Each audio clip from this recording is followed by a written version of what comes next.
Good morning. Welcome to my morning routine. It is day 4 of my 45-day shred challenge leading up to the new year. My goal with this challenge is to start building healthy habits before 2026 and also lose a little bit of fat and kind of progress my physique goals as well, honestly. It has been so hard for me to wake up recently because it's dark when I wake up now. So that's not great. Right when I wake up, I'm definitely not a morning person, but once I've had some caffeine and moved around a little bit, I am definitely the most productive and the most motivated in the mornings, which I feel like goes hand in hand with this 45-day challenge of trying to really lock in. For years, I told myself the 5 a.m. club people were stupid because I didn't want to wake up earlier. There actually is something to it. There is something a little bit magical about waking up earlier, how you feel and how you go about your day after that. I feel like it really, really makes a difference. So that is my plug for waking up early. If you've been thinking about it, I would say just give it a week or two and see how you feel, because honestly, it has made such a huge positive impact on my productivity, how I feel, my discipline, sticking to my healthy habits, and just I feel incredible. I do actually enjoy it apart from those first 5 seconds when my alarm is going off. That is not pleasant, but otherwise it's really great. Another thing I wanted to mention has to do with your phone. I think one of the best things you can do in the morning to have a productive rest of your day is stay off of social media. Honestly, for as long as possible, but especially that first hour or two after you wake up. When we scroll social media, it drains our dopamine. So we get a lot of dopamine hits really quickly. Dopamine is our motivator hormone that helps us to go out and actually achieve our goals and put the work in necessary to achieve our goals. If we drain all of our dopamine first thing in the morning, it just sets you up for a really tough day, honestly. Anyway, though, I am in desperate need of some caffeine right now. I am trying to have my electrolytes before my caffeine these days. I will be honest, I definitely do cheat at this sometimes, but hydration is really good for focus and energy levels, which I feel like is always important, but especially during fat loss, I would say those two things are a bit low right now. So,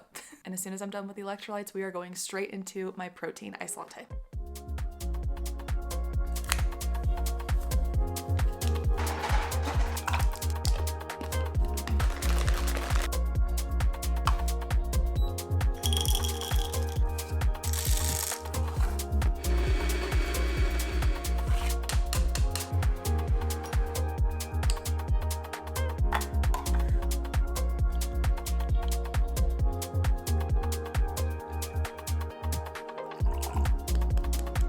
Let's discuss this really quickly. I'm about to put 80 or so calories of basically pure sugar, sweetened condensed milk, into my latte. I have tried sugar-free sweeteners, stevia, monk fruit, unsweetened coffee, and I can't stand them. You're only working with so many calories in a day, and you have to be able to prioritize what's important to you, and there are other things I would rather cut. 80 calories of sweetener in my coffee is well worth it. But I will say it looks like a lot more than it actually is. Oh, she's thick.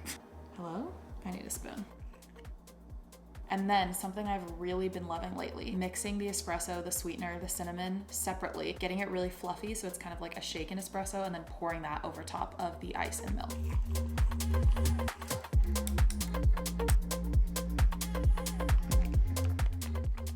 Let's talk about caffeine. And first of all, why are we all hating on caffeine so much? I have seen so much content recently about why we should be giving up caffeine and how bad it is for us, and everyone's trying to go decaf. Hold on a second. Rarely do I get to be the bearer of good news in these kinds of cases, but caffeine has so many benefits. It has been researched extensively. So it helps with focus, alertness, memory, which is really incredible, obviously, if you're a student. It improves exercise performance and physical performance in workouts. Caffeine is also neuroprotective, meaning that it helps prevent Alzheimer's and dementia. It speeds up your metabolism, only slightly, but everything counts. Obviously, it improves energy levels. And in the case of fat loss, the way that I personally use my morning coffee is as a kind of appetite suppressant, because caffeine does suppress your appetite a little bit. And it also helps because there's some protein in the milk I use. That also keeps me fuller for a little bit longer. And I will push my breakfast back until about noon-ish. That way I'm able to kind of save my calories for 2 larger meals and some snacks throughout the later part of the day. There are a few things to be aware of with caffeine consumption. The first is making sure you don't overdo it. So if you're someone who feels anxious from having caffeine, you probably want to tone it down or even try cutting it out altogether, because some people are just not what we call caffeine adapted. So your system just kind of can't handle it. The other thing is making sure you don't have it too late in the day. And I used to be a 5 p.m. coffee person. That was fun, but I have since learned that having caffeine close to bedtime, and by close to bedtime, I mean after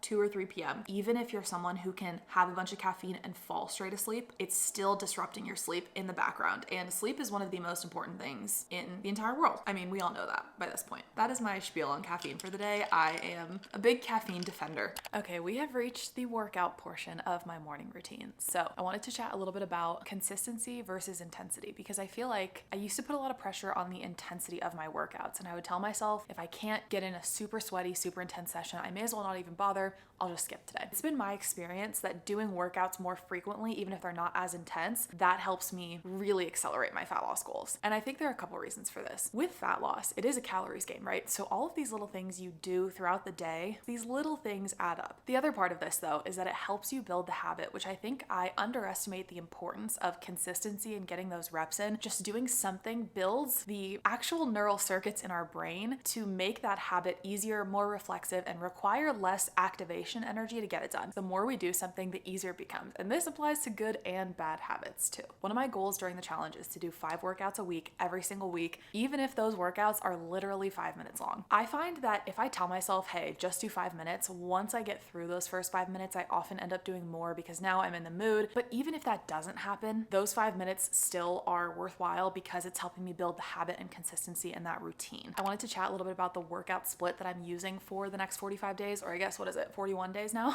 I did explain this in a little bit more depth in my 45-day challenge plan video, which I'll link up here in case you want to check it out. But the summary though is that I'm doing an upper body lift, a lower body lift, and then my remaining 3 workouts in the week will be a mix of HIIT, challenge workouts, Pilates, and mobility. I was scheduled to do a lower body lift today, but honestly, I woke up and I was just like, no chance. So instead of skipping altogether, I'm gonna swap in a mobility flow instead, just something a little bit more chill. I can do it from home. I find that if I'm too rigid with my schedule and my workout split, I just end up skipping a lot. So I would rather do something than nothing today. This workout is from my 8-week workout guide, Ignite, which I have been doing live in real time for the last few weeks with you guys. And I've been having so much fun, honestly, particularly if you're balancing your health and fitness with a busy schedule. That is exactly who this guide is designed for. So I'm actually running a sale right now. You can get 20% off with the code reignite20. That code will only be live for the next couple of weeks. So if you've had your eye on it, now is definitely the time. So I'm gonna stop talking and I'm gonna get into my workout.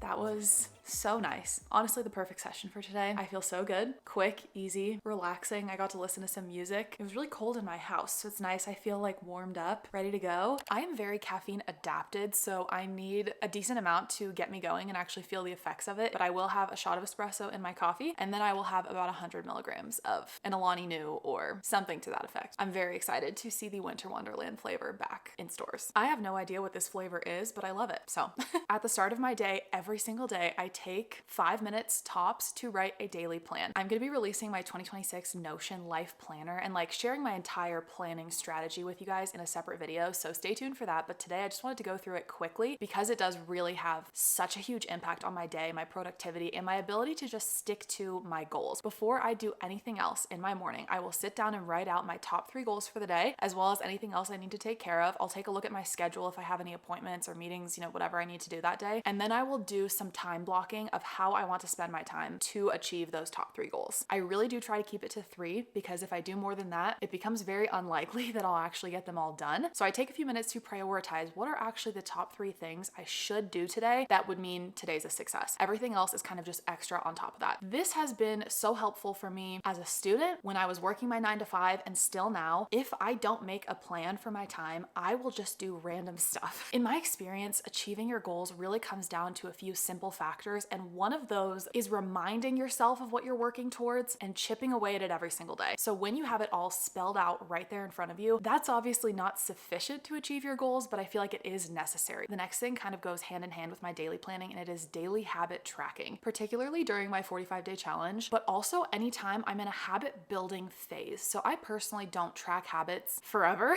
I feel like that would kind of be a waste of my time. Once a habit is truly built and integrated into my routine and I've been consistent with it for a couple of months, I personally see no need to keep like writing it out and checking that box every single day. But particularly when I'm trying to remind myself of something I need to do daily and build those new routines, it is so helpful to have it written there for you. It sounds so simple, but honestly, I've really loved going in and checking off my habits every day. It's keeping me motivated, even though maybe I'm not seeing changes yet in my physique or my fitness levels or how I feel or whatever, because it's still early in the challenge. It's reminding me that I am doing everything right and that if I stay consistent, I will see those results and those changes. If you want to see my full habit stack and everything I'm doing for the challenge, I will link my plan video up here, but I'll just run you through the habits that I've completed for today. One of them was to be awake by 7. That one's done. The next one was to weigh in, which I did this morning. I'm personally tracking my scale weight to see how my fat loss results are going. I still have a couple more hours before I can check off the no scrolling before 12 habit, or I guess that's more of a goal, but anyway, getting closer though. I can check off my workout for today. The last ones that I take care of in the morning are my supplements and my walk. So let's chat about that. Morning sunlight is one of those things that I procrastinate so badly, but when I get into a good routine, it is seriously so life-changing and really not that difficult to do. So the idea is that you want to get out into the sunlight and get some sunlight in your eyes as soon as possible after you wake up. The benefits are insane, okay? It helps to regulate your circadian rhythm, so give you the hormones and energy levels to be awake and alert in the first part of the day and then sleepy in the evening so you can get a good night's sleep after that. If you're someone who struggles with getting crashes in the afternoon, getting some morning sunlight in can really help give you more sustained energy throughout the day because it makes you a little bit more alert and awake. It affects your energy levels, your mood. It even actually impacts your metabolism. Right now, I'm really struggling with getting out there first thing when the sun is rising because it's so cold now in the morning. And I hate that. But the way I've been kind of compromising with myself, because something is better than nothing here, I've been going a little bit later in the morning when the sun is higher and it's a little bit warmer. So,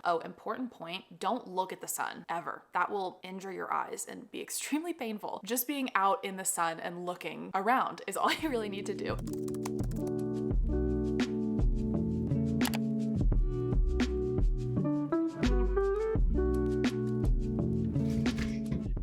It is cold and flu season, so I'm locked in on my supplements. I'm doing zinc, vitamin C, calcium, and vitamin D. This is unrelated to cold and flu season. This is just for strong bones. Creatine, I take every single day. And today I have kind of a lot of work to do and I want a little bit of extra focus. So I'm going to take some alpha GPC. This is an interesting supplement. I will take this on occasion when I just really want to lock in. It's been shown to kind of improve focus and mental energy, I guess, but this is not a daily one for me.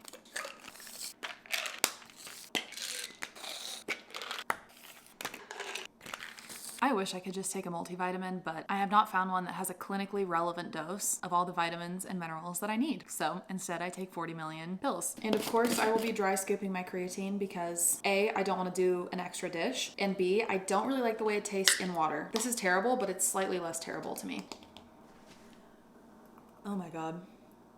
You know, still not great. I wanted to share one last thing before I let you go about my kind of morning routine philosophy. I have tried so many different routines over the years, and I've seen so much content online with just really unrealistic and, in my opinion, unreasonable morning routines. I do think it's very individual what's going to work for you and what's going to make sense for you based on how much time you have and what your schedule is like, and also just your preferences. But I have tried so many routines and I have cut like 90% of stuff from my morning routine. I feel like already it's too long. I have just kept really the bare minimum, like taking my supplements, getting hydrated, having some caffeine, getting outside for 5 minutes, getting a little bit of movement in. Anyway, I say that just because I used to feel a lot of pressure to have this really intensive long morning routine because I saw a lot of successful people who had intensive morning routines. I've felt like a failure before when I've had to cut things from my routine. Like I got into a really good morning journaling habit that I really love, but it was just taking me so long. And eventually I was like, I just need to change this because I don't have time for this. It's taking away from my ability to like get my work done and get on with my day. And I feel like that should never be the case when it comes to a morning routine. But that said, I do feel like morning routines are so important. So while I do keep it as lean and efficient as possible, I still really prioritize these things because I find if I set myself up for success in the morning, it just really has such a positive impact on my day and my ability to reach my goals. And right now, since I am focusing on losing some fat, getting back into health and fitness, building healthy habits before the end of the year, I'm doing this challenge. I have noticed such a difference. The more I've prioritized my morning routine, the easier it is throughout the day to stick to all of these habits and to follow through. I got so many comments on my initial video about the 45-day challenge that you guys are going to be doing the challenge and locking in with me, which was so exciting. I love the accountability. I love that we're all doing this together. So let me know how things are going. I would love to stay in the loop. Honestly, I think it's really fun and I've been really enjoying taking you guys along with me. So I'm going to keep documenting my experience, sharing my routines, habits, tips, workouts, advice, how things are going for the next few weeks. So anyway, thank you so much for watching. I really hope this video was helpful. If you'd like to see more from me, make sure to subscribe. I upload new videos every week and I will see you next time.